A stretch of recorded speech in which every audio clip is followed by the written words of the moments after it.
Thank you, Dr. Shah, for this introduction. So, I have been given the task to talk about the alpha cells. Basically, you all will agree that 20 years before, we were talking only beta cells, and when more and more pathophysiology of diabetes were revealed, then now the focus has shifted and we are targeting other cells of islet of Langerhans, not only beta cell. So I will be talking more about the alpha cells, but reminding that the whole islet of Langerhans, and I will say not only islet of Langerhans, the whole pancreas is responsible probably for all the diabetes which we are dealing with, because the indo-exo connections do exist and they also interfere with the glycemic control and pancreatic function that we know. So coming to the alpha cells, we know that 1 to 2 million islets are present in our body and they contain around 2000 cells on average, and out of that the most of cells belong to either beta cells and some of them belong to non-beta cells, which classically we have been told and we have studying them by different names. But it was the Orsi and Unger in 1975 who described the classic model of pancreatic islet architecture, how that islet is there, and first time he described this, and according to that they proposed that they are grouped in two core cellular clusters, one confounded by beta cells which are present in center, and in periphery non-beta cells which are different. So this organization is thoroughly set to allow what we see: autocrine, paracrine, endocrine, juxtacrine, neurocrine effects. And what we are getting is the all the crine effect finally we are getting. So this structure is very important so that we can get autocrine, paracrine, endocrine effects. So it is like this, if you see this diagram, that in center most of the beta cells are there, while in periphery we have delta cells, we have alpha cells, we have other type of cells which are having their own functions. And not only that, they also interact with each other, what is described in endocrinology as autocrine, paracrine, endocrine, juxtacrine, neurocrine effects. It is similar. I am showing acini and the islet of Langerhans, and not only that, these acini are also connected with the islet of Langerhans. Islet of Langerhans functions are affecting the acini or the pancreatic function, and pancreatic functions do alter the glycemic control via having the impact on the acini, on the islet of Langerhans. So usually what is happening, that the stem cells are progenitor cells. They first convert into the alpha cells, and by other effects the alpha cells convert into beta cell. That is why alpha cells are in periphery and beta cells are in center. And again in the lifetime what is happening, that in glucagon deficiency the beta cells behave differently, and it is possible that due to some exogenous effect the alpha cells or beta cells convert into alpha cell, and vice versa is also possible in lifetime. And most of the research now is going on that whether in diabetic individual we can alter this and we can convert the alpha cell into beta cell. If this is possible, then probably we can treat diabetes better.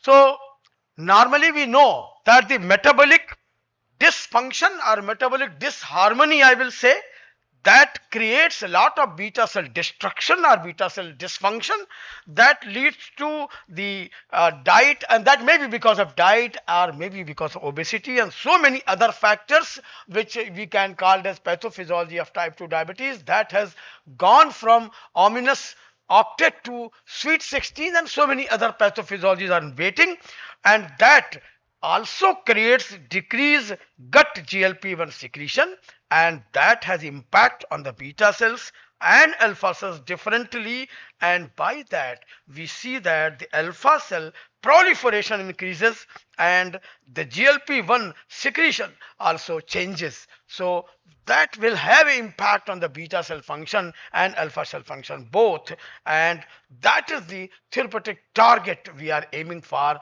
and by that we can attain our targets as well. So how this control of glucagon secretion occurs? The control of glucagon secretion, like the secretion of the beta cell, is also having multiple factors and multiple mechanisms involved, and the mechanism involved in the control of glucagon secretion have been understood nicely, and the pancreatic alpha cell has a role in the development of diabetes mellitus, that is now established, and now we know the bihormonal theory that not only beta cell, also alpha cells are important. Physiological and pharmacological activators do exist, and inhibitors are also there. They can impact glucagon secretion as well as the beta cell function, and that reacts and that creates the milieu which we are getting in the form of diabetes. Single alpha cell gene expression proliferating in health and disease has resulted in new insights about the functions of alpha cells, and now they are becoming the target for future treatment as well.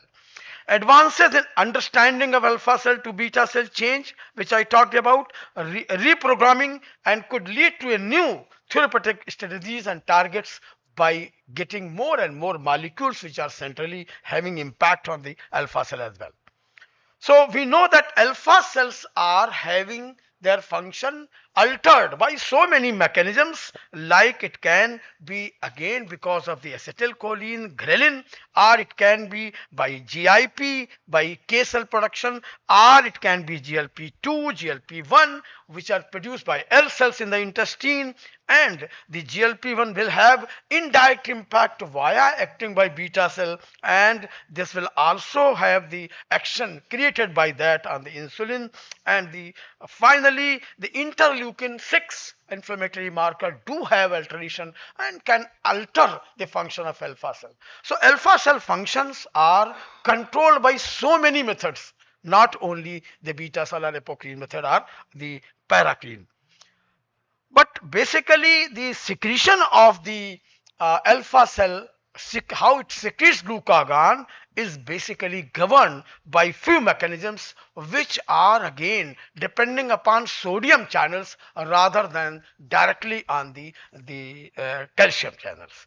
So what is happening, intrinsic model is given, and that has shown that the changes in the glucose concentration will alter these change in the sodium potassium, and finally sodium will change and produce more calcium, and that calcium will secrete the alpha cell, almost similar to the beta cell functions. Not only that, hormones and other ions and neurotransmitters, they do alter the alpha cell secretion. It has been demonstrated that certain hormones, ions, and locally secreted neurotransmitters can regulate glucagon release by paracrine, juxtacrine, autocrine, and endocrine mechanisms. In type 2 diabetes, that is these cell insensitivity becomes important, and now these crine effects get haywire, and that is why more glucagon is secreted even in the fed condition, and that creates a lot of glucose by liver.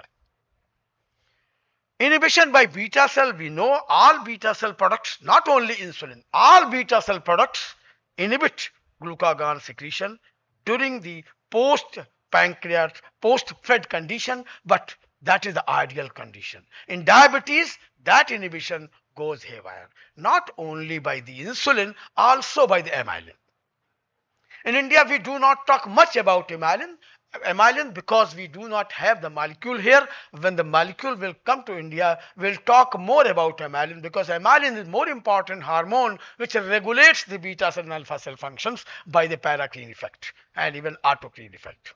The paracrine regulation of glucagon secretion is by the insulin signaling in alpha cell regulates glucagon secretion. It has been proposed that sequential phospholipid 3 kinase and phosphodiesterase PD3B activation drive a fall in AMP concentration. That is important. This fall in AMP concentration and reduced ATP binding capacity to potassium channel or the ATP sensitive potassium channel and blocking the glucagon secretion. This blocking becomes impaired in type 2 diabetes, and now glucagon is not blocked. It keeps on secreting even in prandial condition. The insulin receptor coding gene deletion has been seen in alpha cell drives to hyperglycemia and hyperglucanemia via ATP accumulation. More ATP is accumulated and that creates this condition. And not only that, the GABA and serotonin from beta cell inhibit glucagon secretion. That is a known fact. And GABA receptors under non-pathological conditions trigger a cell hyperpolarization with the VGCA closer and the ramping target kinase in mammalian cells that has been seen, and inactivation occurs, one of the primary regulator of the alpha cell proliferation. That creates more and more alpha cell, and now the alpha cell in type 2 diabetes, 10-15 years of development of diabetes, alpha cell mass increases, beta cell mass goes down. Serotonin via 5-HT1F membrane receptor activation leads to CMP reduction, inhibiting therefore glucagon release. That is the mechanism, and consequently any impairment on their secretion could be linked to an increase in alpha cell mass, and hyperglucagonemia will occur, and that will lead in type 2 diabetes, further complicating it. The beta cell glucose mediated depolarization cause the coupled alpha cell depolarization, activating somatostatin secretion, subsequently alpha cell hyperpolarization and inhibition of the glucagon release by somatostatin receptor, and that is known as the paracrine effect. The juxtacrine effect is also seen. In juxtacrine effect, the juxtacrine mechanism is a common type of signaling between adjacent cells requiring direct contact. When the direct contact is there, it is called as juxtacrine. Recently, a juxtacrine connection between alpha and beta cell has been documented as another exciting way in glucagon secretion control. So this is another mechanism. Since the conformation of the various types of receptors we have seen, this has been confirmed. Endocrine regulation, we already know that non-pancreatic hormones also have an active role in alpha cell regulation, which I was talking about, and the intravenous glucose administration versus the oral glucose administration we have already seen, and in incretin effect we know since very beginning, but the fruit of that we are now seeing in the form of various drugs which are available on this particular aspect. GLP-1 and gastric inhibiting polypeptide GIP are hormones encoded by the GCG gene, and we know that these two hormones are very important, and today we have having drugs about that. So alpha cell dysfunction is also very important, and hyperglucanemia, that glucagon level goes high, and alpha cell dysfunction in diabetics is basically known, and this is another mechanism beyond IR which we are talking about. That is why our shift from the only metformin to other drugs which have some say about the alpha cell dysfunction correction is we are targeting about. The extensive emerging evidence has been published among the bihormonal theory, or rather than talking only about the beta cell. Now we know that alpha cell is also important, and we are targeting the alpha cell as well. This is centered on two possible mechanisms: progressive loss in the regulation mechanism in the secretion patterns due to alpha cell functional alteration, or the modification in both the islet microarchitecture and cellularity, that is the change in the cellularity of the islet of Langerhans. More alpha cells are there because of proliferation, and beta cell mass goes down. So both mechanisms are operating. Alpha cell as a therapeutic target we are trying, which has been told by the previous speaker in detail. The glucagon receptor antagonist CGA, which we are talking about. GCA is the future drug. It is coming up, and this blocking the systematic effect of the glycogen may change the current therapeutic approach, and that is one approach we are targeting at present. But still a lot of work has to be done. We are not very clear about this, and more research is required about that. Not only this, the monoclonal antibodies are molecules with the antisense oligonucleotide technology, which inhibit the glucagon gene expression by the mRNA blockage. They are also being trying for the future treatment of type 2 diabetes. Multiple clinical trials have been developed to search for an ideal GCA.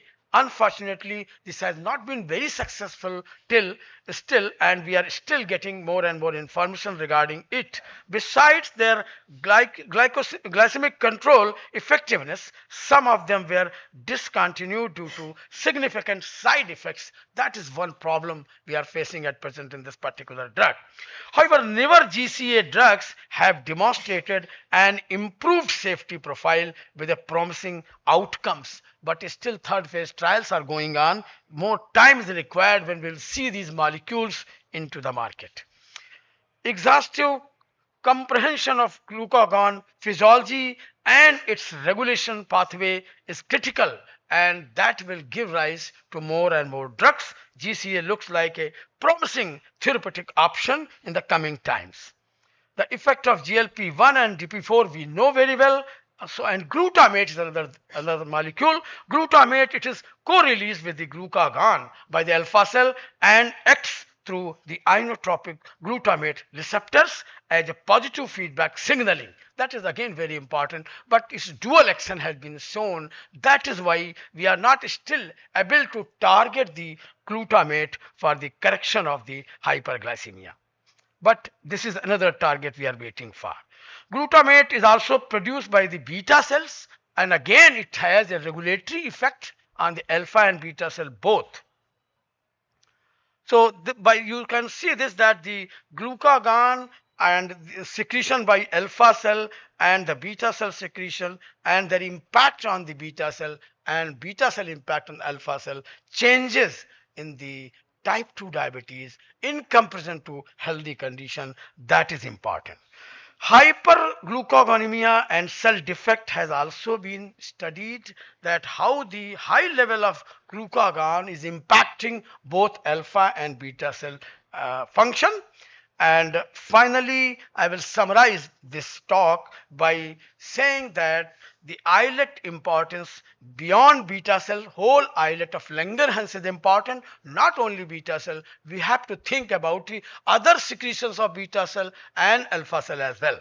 Alpha cell centric approach is coming up, and in the coming time we will have more molecules which will have the impact on alpha cell rather than only beta cell. And hyperglucanemia is again very important, and we will be targeting it more in the coming time. Autocrine, paracrine, exocrine, juxtacrine, endocrine, neurocrine, all these mechanisms will be more targeted in the coming time, and we will have more molecules on them. That regulation is very important rather than only squeezing the beta cell. That has changed drastically. In the coming time, it is going to change further. Newer alpha centric molecules are in waiting, and they will come one or other day. Thank you. Thank you very much.